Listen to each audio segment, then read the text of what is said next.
नमस्कार दोस्तों। बुजुर्गों की मानसिक सेहत यानी जीरियाट्रिक साइकियाट्री का महत्व। मैं हूं डॉक्टर अनंत राठी, मनोचिकित्सक एवं नशा मुक्ति विशेषज्ञ, बीकानेर, राजस्थान से।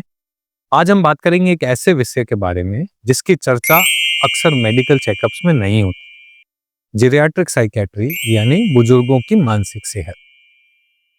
दोस्तों, भारत में हम बुजुर्गों को सम्मान तो देते हैं, लेकिन क्या उनकी मेंटल हेल्थ की उतनी ही इज्जत करते हैं?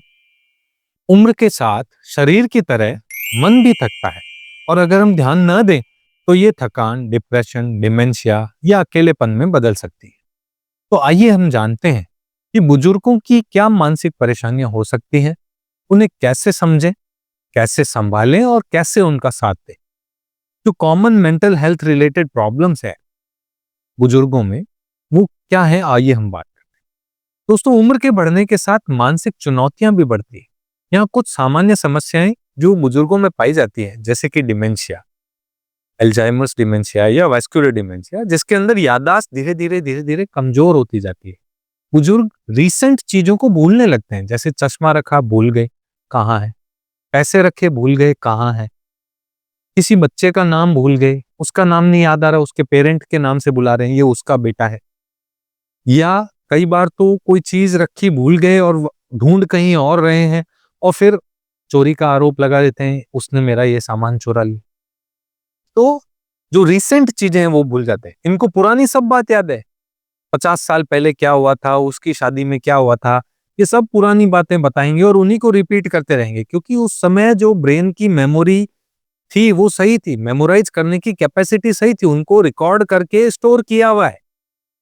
नई चीज को रिकॉर्ड करके स्टोर नहीं किया जा रहा, तो नई चीजें जो है वो रिट्रीव नहीं होती। पुरानी चीजें रिट्रीव होती रहती है, वही चीजें दिमाग में बार बार आती रहती है और वो पुरानी बातें करते रहते हैं। तो ये चीजें बुजुर्ग जो भूलने लगते हैं, और जब ये स्थिति अगर बहुत ज्यादा सीवियर हो जाए, बहुत बढ़ जाए, तो ये लोग अपना रास्ता भी भटक जाते हैं। कई बार तो एक ही चीज, एक ही सवाल बार बार पूछते रहते हैं, भूल जाते हैं कि मैंने ये पूछ लिया।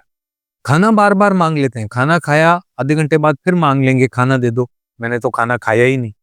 उन्हें ये नहीं ध्यान में रहेगा कि मैंने खा लिया, ना ही वो आ, मेरा पेट भरा हुआ है, इस फीलिंग को समझ पाएंगे। तो ये सब डिमेंशिया के फीचर्स हैं, कॉमनली देखने को मिलते हैं।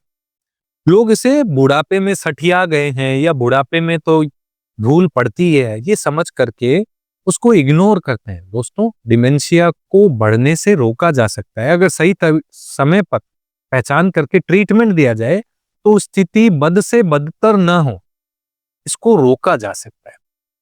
दूसरी अगर हम बात करें जो कॉमनली देखने को मिलती है ओल्ड एज में, वो है डिप्रेशन।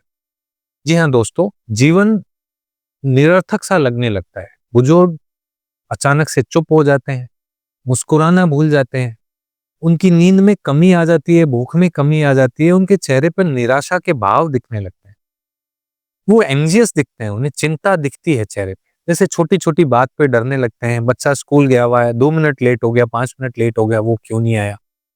तो ज्यादा सोचने लगते हैं, जैसे बच्चे के साल में होंगे, घर कैसे चलेगा, पैसों की चिंता रहती है, या अकेले मर जाने का डर, जीवन साथी के साथ क्या होगा, मैं बीमार हूं, मेरे साथ क्या होगा, अकेला मैं छूट ना जाऊं, इस तरह। या बच्चे मुझे छोड़ के दूर नहीं चले जाएं, जीवन साथी नहीं चला जाए, तो उम्र के कारण समाज से कटने का डर। और इसके चलते बुजुर्ग जो है अक्सर अकेले पड़ जाते हैं, और यही उनकी मानसिक गिरावट की शुरुआत होती है, यहीं से उनका डिप्रेशन शुरू होता है।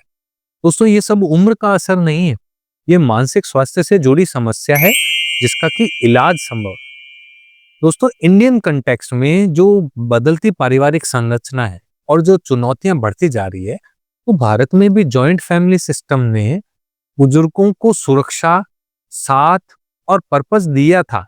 लेकिन आज जो है वो बच्चे शहरों में या विदेशों में शिफ्ट हो गए हैं, बुजुर्ग अपने घर में अकेले हैं, नई पीढ़ी तकनीक में व्यस्त है और पुरानी पीढ़ियों की कहानियों के लिए उनके पास समय नहीं है। इस आइसोलेशन के कारण उनका कॉग्निटिव डिक्लाइन हो रहा है और इमोशनल ब्रेकडाउन हो रहा है, वो उनकी स्पीड और तेज हो रही है। बुजुर्गों को सिर्फ दोस्तों दवाओं की जरूरत नहीं है, उन्हें सही संगत यानी उनको समय दिए जाने और उनको सही सम्मान दिए जाने की जरूरत होती है। दोस्तों, केयर गिविंग टिप्स के बारे में बात करूं कि बुजुर्गों को ध्यान रखने में परिवार क्या कर सकता है, तो एक डेली रूटीन मेंटेन करनी होगी। बुजुर्गों के लिए एक स्ट्रक्चर्ड डे होना चाहिए। उनका दिन में क्या करना है, ये सब चीजें फिक्स होनी चाहिए। जैसे उन्हें कितने बजे उठना है, एक हल्की वॉक पे जाना है, भजन संगीत सुनने का क्या समय है, खाने का क्या समय है, सोने का क्या समय है, क्या सोशल एक्टिविटी वो करेंगे, उसके लिए उनको एनकरेज करना है। जैसे उनसे अपने पुराने दोस्तों से बात करवाएं, लोकली आसपास कोई मंदिर हो, पार्क हो या वृद्ध जन जहाँ इकट्ठे होते हो वहां लेकर के जाएं, उन्हें वहां जोड़ें लोगों से, उनका साथ उनके साथ समय बिताएं। तो ये उनके हीलिंग का सबसे बड़ा तरीका है।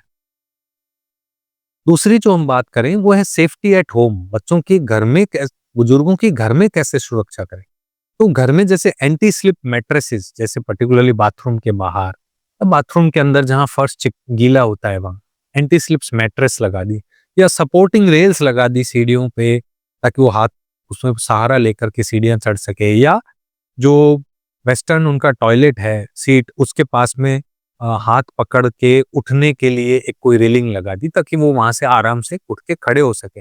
बहुत से बुजुर्गों को मैंने देखा है दोस्तों, जो उस दौरान टॉयलेट सीट से उठते समय गिर जाते हैं, उनकी हड्डियां फ्रैक्चर हो जाती है, या बाथरूम में स्लिप होकर के गिर जाते हैं, हड्डियां फ्रैक्चर हो जाती है, क्योंकि उनके पास पकड़ने के लिए कोई सपोर्ट सिस्टम वहां नहीं। प्रॉपर लाइटिंग उनके रूम के अंदर होनी चाहिए, उनकी सुरक्षा का प्रॉपर ध्यान होना चाहिए, ताकि उनकी मेंटल पीस बनी रहे। याद रखिए, केयर केवल दवाओं से नहीं होती। हमारा केवल यही फर्ज नहीं है कि बुजुर्गों की दवाई हमने समय पर ला के दी, बल्कि छोटे छोटे जो जेस्चर्स हैं उनसे केयर होती है। बहुत से ट्रीटमेंट ऑप्शंस भी है दोस्तों, जो हमने बात करी मेंटल प्रॉब्लम्स के लिए, और वो असरदार भी है। जैसे बुजुर्गों के लिए डेडिकेटेड मेंटल हेल्थ ऑप्शंस भी अवेलेबल है, जैसे मेमोरी क्लिनिक। यहाँ कॉग्निटिव टेस्टिंग्स होती हैं, अर्ली डिमेंशिया का डायग्नोसिस किया जाता है और मेमोरी की थेरेपीज दी जाती है। इसके अलावा मेडिकेशंस होती हैं, जैसे एंटी एंजाइटी मेडिसिन है, एंटी डिप्रेसेंट मेडिसिन है, या अल्जाइमर्स के लिए स्पेसिफिक मेडिसिन है, या वेस्कुलर डिमेंशिया के लिए मेडिसिन है। तो ये भी बहुत सुरक्षित और असरदार दवाइयां होती है, क्लिनिक डॉक्टर की निगरानी में चाहिए। फैमिली काउंसलिंग, कई बार परिवार को समझाना और उनकी अवेयरनेस बढ़ाने के लिए सेशंस जरूरी होते हैं। थेरेपिस्ट पूरे परिवार को सिखाता है कि कैसे प्यार से बुजुर्गों का मन जीता जा सकता है। बुजुर्गों को सिर्फ इलाज नहीं चाहिए दोस्तों, उनको सुनने वाला दिल और समझने वाली आंखें भी चाहिए। जो एक और चीज हम उनकी मेंटल हेल्थ को इंप्रूव करने के लिए कर सकते हैं, वो है उनको रेस्पेक्ट देना, उनकी डिग्निटी का ख्याल रखना। मानसिक इलाज से पहले प्यार और आदर जरूरी है।